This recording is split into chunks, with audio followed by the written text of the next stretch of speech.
이 전략 공천 된다라는 걸 알고 있음에도 불구하고 그 전날에 윤 대통령이 김영선 경선하라고 한다던데, 그런데 윤석열 대통령이 경선하라고 한다고 해서 당이 움직이냐고요? 안 움직이죠. 그런데 이런 식으로 통화 유도를 시켰다라는 게 김소연 변호사의 주장이고. 반갑습니다. 부수의 품격을 담은 정치 해석 김영윤 TV입니다. 오늘 영상은 이준석에 관한, 이준석을 중심으로 팀 이준석에 대한 이야기, 팀 김종인에 대한 이야기를 담고 있는데요. 여권 진영에서는 그렇죠. 이준석이 딱 김건희 여사의 공천 개입 이러면서 야당의 먹잇감을 딱 투척하면서 이 가짜뉴스가 막 급격하게 확산되고 있는 이 부분에 대해서 진실을 밝히고 지금 파헤치기 위해서 스텝을 밟고 있는데, 사실 이런 가짜뉴스가 덮는 그 시간보다 어마어마하게 많은 시간을 투자해야지만 진실이 파헤쳐진다라는 거. 그러니까 시간은 더디고 그 가짜뉴스에 대해서 빠르게 대응하지 못하는 부분 때문에 지금까지 피해를 보고 있었는데, 이게 야권 진영에서의 그런 공작으로 인해서 이제 여권, 이제 지금 현 정부가 공격을 당하는 게 아니라 국민의힘의 당대표였다라는 작자가 이런 플랜을 짰다라는 게 지금 국민적으로 충격이다라는 겁니다.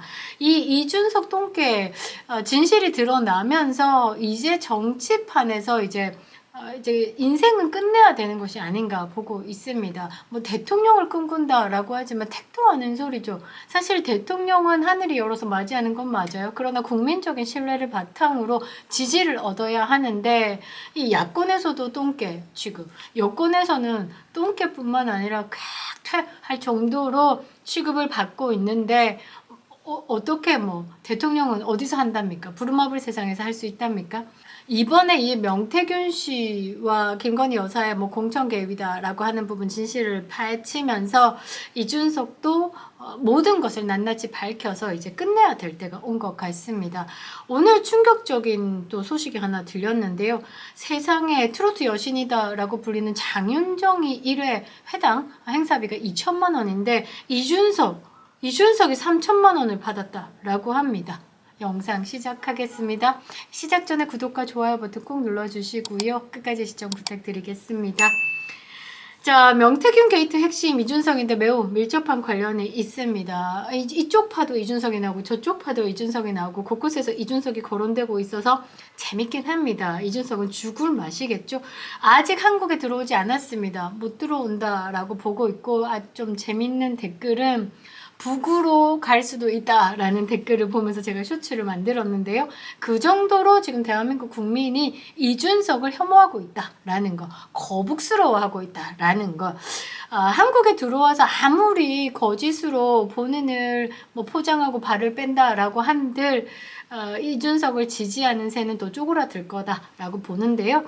자, 이준석을 똥개라고 처음 말을 했던 김태열 전 미래한국연구소 소장이 이준석이 출연했던 행사와 관련돼서 돈 관계가 얽혀져 있다라고 검찰에 진술을 했는데요. 내용 한번 보겠습니다. 이준석이 2021년 안동 행사에 와가지고 주최 측으로부터 돈을 받았고, 이준석 세우면서 그리고 김영선 의원을 세우면서 그만큼의 이제 정치 권력과 가깝다라는 부분을 행사하면서 이제 명태균 씨가 또 1억 7천만 원 정도를 또 받았다라면서 이제 그런 취지로 검찰에 진술을 했었는데요. 여기서 보면 확실하게 이준석이 똥개다라는 게 보이죠. 오마이뉴스에서 보도를 했습니다. 그러면서 통화하는 녹음 파일까지 입수를 했다라고 하는데, 통화 상대는 2021년 미래한국연구소에 돈을 제공하고 돈을 또 빌려줬던 안동 지역 사업가라는 겁니다. 두 사람과의 통화는 정치자금법 위반 혐의를 받는 김태열 전 소장이 창원지검에 3번째로 소환돼 조사받는 날 제공되었다라는 건데요. 여기서 조금 봐야 되는 게, 김태열 이 미래한국연구소 소장은 김영선 전 의원의 오촌 당숙입니다. 친인척 관계다라는 말이죠. 그래서 조금 의미 있게 지켜봐야 되는 부분인데, 이 통화에서 내용이 이렇습니다. 명태균 씨가 이준석을 초청했고 그 진행 과정에서 돈이 2억이 들어왔는데 명태균 씨가 뭐 차량 변경에 5천만 원 쓰고 사무실 임대비 3천만 원 쓰고 이래저래 쓰고 2억을 다 소진시켰다 이 말이겠죠. 통화에서 보면 김태열 소장이 말을 하는 거죠. 2억을 받았다. 이제 이준석이 3천만 원짜리다. 그런데 이 3천만 원을 이준석이 안 가져가고 명태균이 다 먹었다. 이 말이겠죠. 8월 8일이네요. 경북 안동에서 토크 콘서트를 주최했는데 이준석이 와서 여기서 또 입을 털었다라는 말이죠. 3천만 원 주고 김영선 전 의원도 함께 와서 토크 콘서트를 했다라고 합니다. 그때 이제 김영선 전 의원과 강혜경 씨의 통화 내용이 뭐냐면 안동 쪽에 뭐 일이 있지 않나? 명태균이한테 얘기도 안 하고 김 소장, 그러니까 김태열 소장이 저지른 부분이 있는 것 같던데 이러면서 묻습니다. 그러니까 여기서는 좀 사실관계를 좀 파악해 봐야 되는 게 이제 김태열 소장이 돈을 빌린 건지 명태균 씨가 돈을 빌린 건지에 대한 파악이 안 되어 있는 거죠. 김영선 의원조차 모른다라는 겁니다. 그런 부분이 이제 녹취에 담겨져 있는데 여기서 이준석이 3천만 원을 받았다라는 거. 한편 이준석은 또 이 부분에 대해서 뭐라고 하냐면 안동 행사에 참석한 것이 명태균 때문은 아니다 라면서 안동 토크 콘서트는 그 A 회사, 안동의 A 회사와 국민의힘 안동 예천 당협위원회가 공동 주최했고 이철우 경북도지사 등이 참석한 일반적인 행사다. 당대표를 하면서 지방에서 열리는 비슷한 행사에 빈번히 참석했고 출연료를 받은 사실도 없다라고 밝혔습니다. 그리고 개혁신당의 이기인 최고위원이죠. 최고위원이 지금 프레임을 또 잡기 시작했습니다. 이제 이준석이 국민의힘에서 그 당대표직에서 이제 당원권 정지를 당하면서 당대표직을 수행할 수 없을 때 잡았던 그 프레임을 잡았습니다. 어떤 거? 피해자 코스프레. 자, 이기인 최고위가 뭐라냐면요. 지금 명태균 씨의 변호를 맡고 있는 김소연 변호사를 두고 오늘 내용들이 많았죠. 이제 윤석열 대통령과 명태균과의 통화 녹취는 이준석이 유도한 통화 녹취다라고 하면서 앞뒤 상황에 대한 부분을 이야기를 했습니다. 근데 이 부분이 조금 더 생각을 해봐야 되는 게 민주당에서 이 녹취를 처음 딱 틀었을 때 명태균 씨가 뭐라고 했냐면 앞뒤 다 자르고 얘기했다. 그러니까 앞에 뭔가의 다른 상황이 있는데 민주당이 지들이 좋아하는 부분만 딱 취해서 녹취를 틀고 지금 이렇게 세상을 시끄럽게 하는데 그 앞에 뭔가 있어요 라는 명태균의 메시지가 있었다라는 거죠. 그 부분을 오늘 김소연 변호사가 핵심을 딱 잡고 이제 언론에 터뜨렸죠.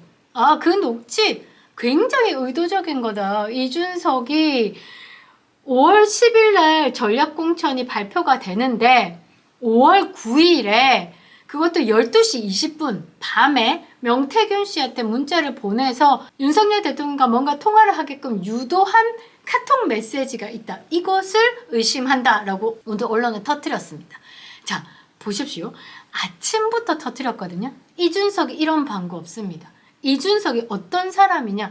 본인의 뭐 내용 갖고 하는 발끈해서는 페이스북이고 뭐 난리를 부리죠. 아직까지 조용하고 있다라는 건 본인이 뭔가 쫄린다라는 거죠. 그런데 아마 개혁신당 측, 그러니까 당 측에서 아예 프레임을 좀 잡은 것 같습니다. 왜냐하면 그 김소연 변호사가 이준석과 굉장히 사이가 안 좋은 거고 이준석에 관련돼서 성상납 관련된 그 사건을 계속 파고 있던 상대의 측의 변호사였기 때문에 이준석한테 좀 안 좋은 감정으로 지금 이 명태균을 변호하면서 이준석을 공격하고 있다라는 프레임을 잡은 것 같습니다. 개혁신당 이기인이 뭐라고 얘기했냐면 이 김소연 변호사의 주장에 이준석에 대한 사감이 담긴 본인의 명태균 발작 변호다라면서 규정을 하고 윤석열 대통령이 김영선 경선하라고 한다던데 라는 취지의 카톡 메시지를 경선이라고 전달을 해줬으면 거절의 의미로 봐야지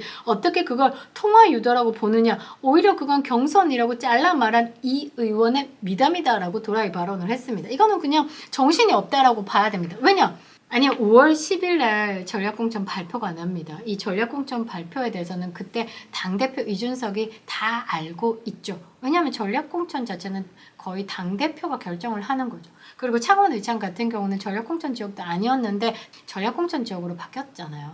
그러면 이 전략공천 된다라는 걸 알고 있음에도 불구하고 그 전날에 윤 대통령이 김영선 경선하라고 한다던데 그런데 윤석열 대통령이 경선하라고 한다고 해서 당이 움직이냐고요. 안 움직이죠. 그런데 이런 식으로 통화 유도를 시켰다라는 게 김소연 변호사의 주장이고 이기는 뭐라고 하냐면 오히려 경선이라고 잘라 말한 이준석의 미담이다라고 포장을 하고 있습니다. 그러면서 이제 전체적인 그림이 이준석을 싫어하는 김소연이 이준석을 고립시키기 위해서 이런 지금 작업을 하고 있다라고 이야기를 하는데 이거 김소연 변호사 이기인 뭔가 명예훼손 거리 들어갈 것 같은데 아무튼 뭐 똑같이 지난번과 똑같이 피해자 코스프레 하기로 마음을 먹은 듯하고 이제 이긴 앞세우고 이준석은 입 조용히 닫고 있다라는 거. 자기 말만 하면 달려들어가지고 온갖 용어 동원해가지고 저주를 퍼붓던 이준석인데 조용한 거 보니 뭔가 있다라고 여러분들이 해석을 할 수 있을 것 같습니다. 이준석에는 기회주의자죠. 권력 추종자라고 봐야 되는 거고 이준석 본인 스스로 하버드 학력에 대해서 깨끗하지 못합니다. 하버드 학부에 대해서도 졸업이 가능한가 의심이 갈 정도로 수업을 들은 것 자체가 엉망진창인데 거의 뭐 문화센터 수준으로 수업을 듣고 일본 목파나 공자학 본인이 전공이다라고 이야기하는 컴퓨터 사이언스보다 더 많은 중국어를 들었죠. 그렇고 본인 스스로도 이제 학력에 대해서 제대로 서류 한 장 못 내밀면서 정치판에 구르면서 온갖 불법과 편법으로 권력을 추종하고 있는 거죠. 때마다 신조어 만들어서 국민들 관심 끌고 그런 민심들 이용하는 지능적인 고약한 배신자다라고 봐야 됩니다. 이번에 이런 인간들 정치판에서 깨끗하게 정리되어야 한다라고 보고요. 그렇게 정리를 하려면 우리 국민들이 조금 더 똑똑해야 된다라고 보고 있습니다. 앞으로 상황 지켜보면서 영상 또 만들도록 하겠습니다. 김영윤 TV였습니다.